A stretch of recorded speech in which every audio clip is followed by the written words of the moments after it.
ঠোঁট আঁকার জন্য সর্বপ্রথম আমরা একটি হরিজন্টাল লাইন টানবো এভাবে, এবং ভার্টিক্যাল লাইনও আমাকে টানতে হবে এভাবে। এবার ভার্টিক্যাল লাইনের উপর ঠিক এভাবে একটি চওড়া ভি আকৃতি আমাদেরকে করতে হবে। আর এবার লেফট সাইডের মাথাটিকে লেফট সাইডে ঠিক এইভাবে টেনে নেব, এবং রাইট সাইডের মাথাটিকে ঠিক এভাবেই সেম প্রসেসে আমাদেরকে টেনে নিতে হবে। আর একটা বিষয় এখানে মাথায় রাখবে, ভার্টিক্যাল লাইনের দুদিকেই যেন মাপ সমান হয়, অর্থাৎ সমান দূরত্ব যেন হয়।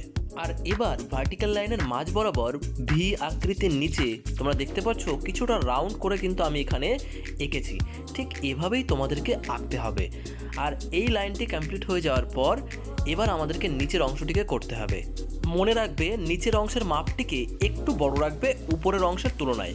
যদিও আমাদের ঠোঁট কিন্তু দুটোই সমান, কিন্তু নিচের ঠোঁটটি একটু বেশি বেরিয়ে থাকে, যে কারণে নিচের ঠোঁটটি একটু বড় দেখায়। তো এই কারণেই আমরা কিন্তু ছবিতেও এই বিষয়টিকে ফুটিয়ে তুলব।